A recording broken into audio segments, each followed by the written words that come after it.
Bakit po sa libro ni John Maxwell, una po ang tip number 1 na ikaw ay may Diyos. Huwag po kayong maniniwala na ang those who are poor are more blessed. Poor in spirit yun. So, bakit poor in spirit? Kasi when you have a humble or poor spirit, madali kang maniwala sa Diyos. Pero yung mga proud ay wala, hindi makikinig yan na totoong may Diyos, di ba? Ang Diyos po ay gusto na mag-prosper at abundantly blessed ang tao. Makikita po niyan natin sa 3 John chapter 1 verse 2, Psalm 1 verse 3, Deuteronomy 28 verses 1 to 14. Sabi niya, Beloved, I pray that you may prosper in all things and be in health, just as your soul prospers. He is like a tree planted by streams of water, which yields its fruit in season, and whose leaf does not wither. Whatever they do, prosper. So, kung may Diyos ka, lahat po ng hahawakan mo ay magpro-prosper yan. Outlines blessings for obedience, including prosperity in work, finances, and family, if you're following God's commandments. Ito po ang inaayawan ng Diyos, avoid debts. Ayaw talaga ng Diyos na mangutang ka. Makikita po ito sa Proverbs 22 verse 7, Proverbs 22 verses 26 to 27, Psalm 37 verse 21. The rich rule over the poor, and the borrower is slave to the lender. Do not be one who shakes hands in pledge or puts up security for debts. If you lack that means to pay, your very bed will be snatched from under you. The wicked borrow and do not repay, but the righteous give generously. Kaya po, yun po ang rationally, bakit kung may simbahan ka, bata ka pa, ikaw ay tinuturuan na ng simbahan mo na magbayad ng tithes, ng donations sa mga spiritual mentors mo. Ngayon, pag ikaw ay may negosyo kasi sa Amerika, meron mga tax rebates yan. Halimbawa, may mga related expenses na hindi yan tinatax at minaminus yan doon sa kita mo, at pag inutang may mga tax exemption din yan. Pero ako, maniniwala pa rin ako na kung meron akong unang ikukonsulta, ito po ay ang commandments ni God. Kasi wala pa po ang mga rules or batas ng tao, ay nandyan na po yung commandments of God. At totoo po yan na pag may utang ka talaga, hindi ka nakakatulog, lalo na kung ikaw ay pumalya ng isang beses lang, and it will pile up, di ba? And then you will just wake up one day, bankrupt ka na, di ba? So, yun. Kaya, ang sinasabi ko is, una sa lahat sa tip na natutunan ko dito, ay ano ba ang attitude ko? Hindi ba ako nagbabayad agad? Ano ba ang attitude ko sa buhay? Ano bang mangyayari? I'm already 30 plus to 40. Dapat ay may plano ka na sa buhay, di ba? Okay lang yung hanggang 29, wala ka pang masyadong but you can still catch up, di ba? There are people who just change their mind. At kung narinig nyo kanina ang bersikulo, 4 na posti po ang sinasabi ko sa inyo, kahit sa unang mga playlist ko, ay 4 na poste ng buhay ay kailangan paro-pareho ang sukat. Una, ang spiritual strength na poste mo. Pangalawa, emotional strength. Kasi kahit may Diyos ka, pero ang hina-hina mo, pinanghihinaan ka kaagad ng loob. Then, number 3 ay ang mental strength. Ayan. Yung mental strength mo ay dapat kung ano meron kang competencies and skills ay napaka-strong nun.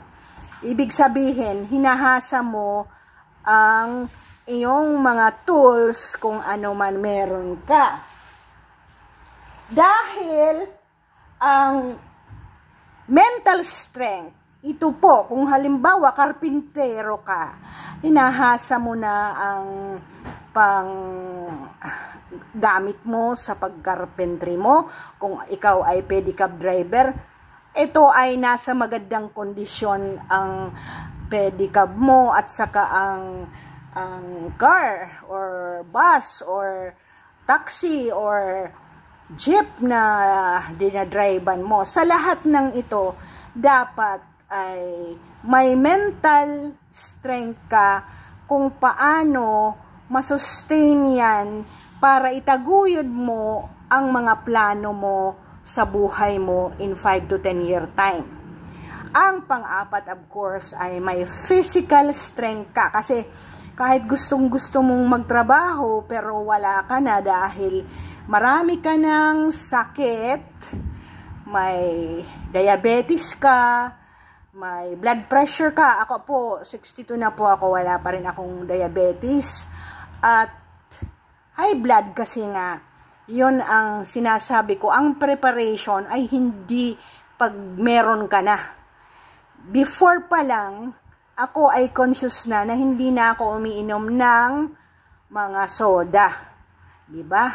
Kasi, ang sabi ng lola ko noon, ang soda ay kinongkok from the blood of worms. Of course, that was just a fallacy. But then, nakita ko ang wisdom kung bakit pinagbabawalan kami noon. So, 4. Ngayon, may resolve ka na sa tip number 2 na ayaw mo nang maging pobre ka hanggang mamatay or hanggang midyan ka lang, meron naman, wala naman, wala kang pang medical, pag namatay ka, walang sisilip sa'yo kahit mga anak mo kasi pabigat ka sa kanila. That's why early as 30s, meron ka ng mga insurances at meron ka ng savings enough for you to wade through life kahit retired ka na hindi ka nakadepende sa mga anak mo because they also will have their own lives. Diba? Kung bibigyan ka nila, salamat, pero yung manghingi ka ay nakakahiya naman yun. And believe it or not, ayaw mo na rin magtrabaho after 60, diba? So, kailangan ikot ka na lang ng mundo or kahit dito lang sa Pilipinas. But then, meron ka bang plano na ganon? So, if you have the plan, ay at least pwede mong i-tweak yun. Pwede mong i-adjust, i-flex. Pero kung wala kang plano talaga, a no plan is a complete recipe for disaster. And second onto the plan is get a mentor. Kung saan ka na failed, maging maestra ka, of course, you want to become a superintendent man lang or a director ng DepEd one day.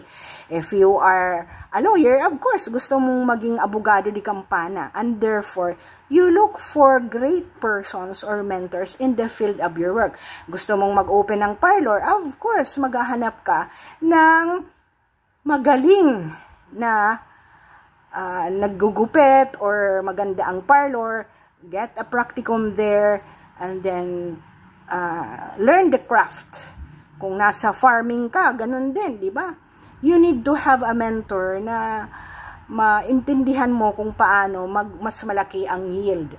And also in the same way, kung meron kang negosyo, meron kang dapat mentor na pupuntahan. Yun ang sabi ko nga doon sa aking isang video na upload, kung nag-aaral ka pa at ikaw ay pobre pero matalino ka, do not befriend yung the same ang classification mo, di ba?